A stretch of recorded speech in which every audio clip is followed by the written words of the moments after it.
बोलो बाकी बिहारी लाल की जय। श्यामदास माधव की तरफ से आप सभी को राधे राधे। आशा करता हूँ आप सब स्वस्थ होंगे, मस्त होंगे और श्री हरि के चरणों में लगे होंगे। और आप सभी को मेरी तरफ से कार्तिक मास के 12वें दिन की बहुत सारी बधाई हो, ढेर सारी शुभकामनाएं। और आज है 12वां दिन और आज हम कथा पढ़ने जा रहे हैं 13वां अध्याय। और कथा शुरू करने से पहले आप लोग हाथ में पुष्प ले सकते हो, तुलसी पत्र ले सकते हो, तिल ले सकते हो और कथा ख़त्म होने के बाद आप वो श्री हरि के चरणों में चढ़ा सकते हो। और लेकिन अगर आप संकल्प ले रहे हैं कि आप पूरे कार्तिक मास में स्नान, दीपदान और दान दक्षिणा करेंगे तो आप लोग एक लोटे में तिल डालते रहिएगा पूरे कार्तिक महीने में। आप चाहे तो मुट्ठी बंद करके कथा ख़त्म होने के बाद भी आप उस लोटे में तिल डाल सकते हो, या कथा शुरू करने से पहले आप तिल डाल देना, ठीक है जी। और जैसे ही आपकी कथा ख़त्म हो जाएगी आप वो तिल माँ तुलसी के जल में डाल देना, और मतलब एक जल में डाल देना और तुलसी माँ को अर्पित कर देना।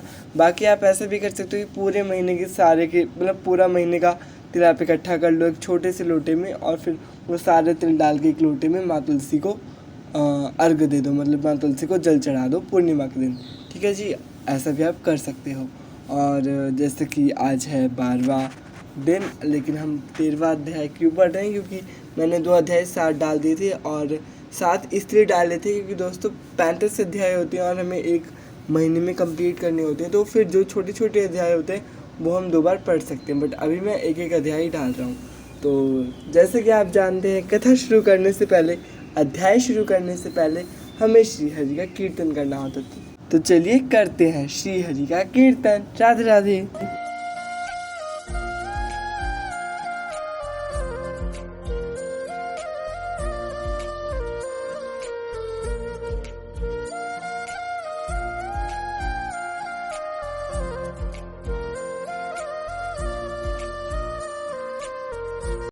और यहाँ पे हमने कर लिया हमारे श्री हरि का कीर्तन। तो दोस्तों आप भजन भी कर सकते हैं, तो मैं तो भजन ही करता हूँ।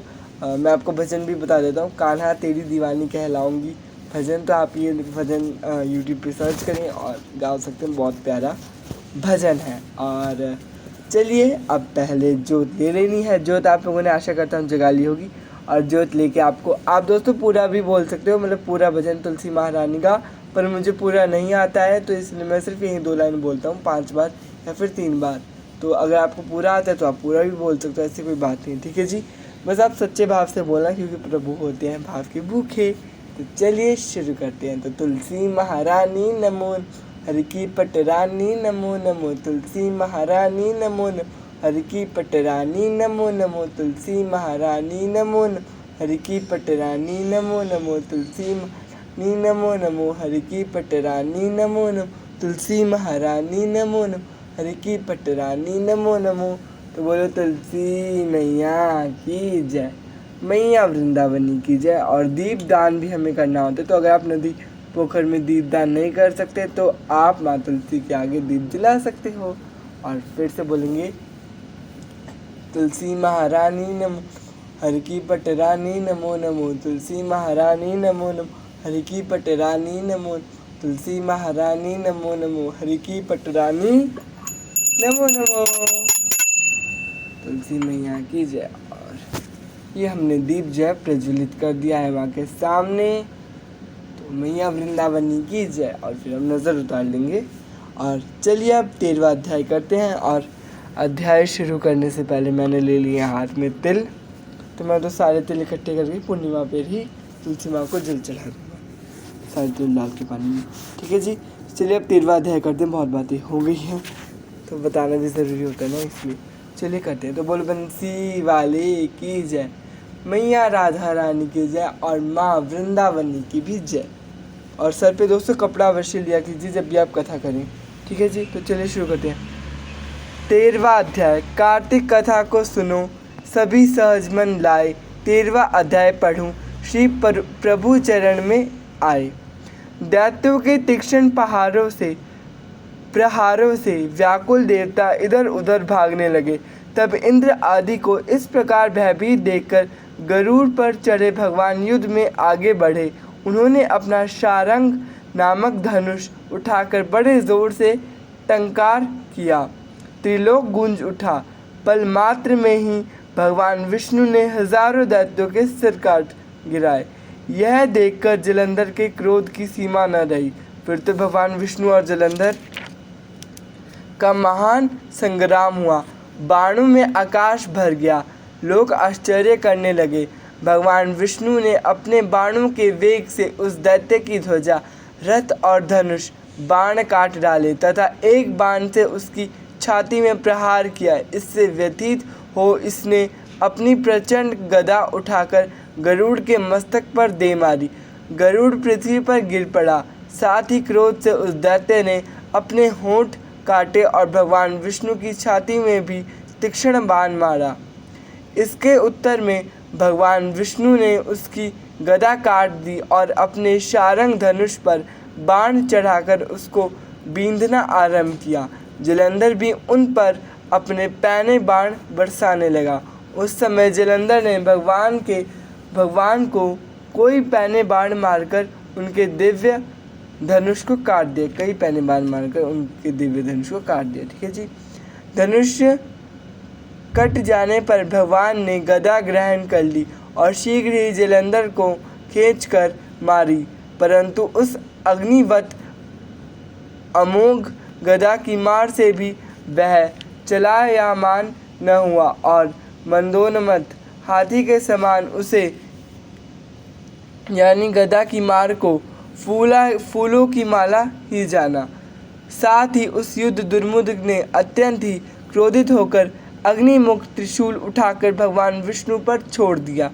भगवान ने शिव जी के चरणों को स्मरण कर नंदक नामक त्रिशूल से उसके त्रिशूल को छेद किया। जलंधर ने झपट कर भगवान की छाती में एक मुष्टिक मारा और उसके उत्तर में भगवान विष्णु ने भी उसकी छाती पर भी अपनी मुष्टिका का प्रहार किया। फिर दोनों घुटने टेककर बाहों और मुष्टिकों से वायुयुद्ध करने लगे। कितनी ही देर तक भगवान उसके साथ युद्ध करते रहे। जब तक वह कुछ शमित से हो गए तब श्रेष्ठ मायावी से भगवान उस दैत्य से मेघवाणी में बोले। ध्यान से सुनिएगा दोस्तों। हे रण दुर्मद दैत्य श्रेष्ठ, तू धन्य है जो इस महायुद्ध में इतने बड़े बड़े आयुधों से भी भयभीत न हुआ। तेरे इस युद्ध से मैं बड़ा खुश हूँ। तू जो चाहे वर मांग, मैं अदेय वस्तु भी आज तुझे दे दूंगा। मायावी भगवान विष्णु की ऐसी वाणी सुनकर जलंधर ने कहा, हे भावुक, यदि आप मुझ पर खुश हैं तो यह वर दीजिए कि आप मेरी बहन के साथ तथा अपने सारे कुटुंबियों सहित मेरे घर पर निवास करेंगे। नारद जी कहते हैं, उसके ऐसे वचन सुनकर भगवान को खेद तो हुआ, किंतु उसी क्षण उन विशेष ने तथा अस्तु कह दिया। यानी भगवान विष्णु ने बोला जी तथा अस्तु। अब भगवान विष्णु सब देवताओं के साथ जलंधरपुर में जाकर निवास करते हैं। जलंधर अपनी बहन लक्ष्मी और देवताओं सहित भगवान को वहाँ पाकर बड़ा प्रसन्न हुआ। फिर तो देवताओं के पास जो रत्न आदि थे उनके स्थानों पर दैत्यों को स्थापित करके जलंधर पृथ्वी पर आया। निशुंभ को पाताल में स्थापित कर दिया और देव, दानव, यक्ष, गंधर्व, सर्प, राक्षस, मनुष्य आदि सबको अपना वर्षवर्ती बनाकर त्रिभुवन पर शासन करने लगा। उसने धर्मानासुर सुपुत्रों के समान प्रजा का पालन किया। उसके धर्मराज्य में सभी सुखी थे। तो बोलो बंसी वाले की जय, मैया वृंदावनी की जय। और ये जो तिल है ये हम डाल देंगे लोटे में। तो यहाँ पे हमने तिल जो है वो हमने लोटे में डाल दिया है। तो दोस्तों ये था हमारा कार्तिक मास का 13वां अध्याय और कल हम पढ़ेंगे 14वां अध्याय और कल एकादशी भी है तो एकादशी की कथा भी डालनी है। तो कल दोनों कथाएं मैं आपको डाल दूंगा, हो सकेगा तो, क्योंकि मैं प्रॉमिस नहीं करता, क्योंकि इतना मैं अपने ऊपर ट्रस्ट नहीं करता दोस्तों ना। और यहाँ पे होती है हमारी अध्याय खत्म और वृंदावनी मैया की जय। और इसके बाद हम तुलसी माँ की आरती करेंगे, भगवद गीता पढ़ेंगे, नाम जप करेंगे और उसके बाद विष्णु जी की आरती करेंगे। तो आशा करता हूँ आपको कथा पसंद आई, थोड़ी सी भी दोस्तों, थोड़ी सी भी अगर पसंद आई होगी तो लाइक शेयर कमेंट करना, मेन बात चैनल को सब्सक्राइब करना। अब आप लोगों से विदा चाहता हूँ। राधे राधे सभी मित्रों को।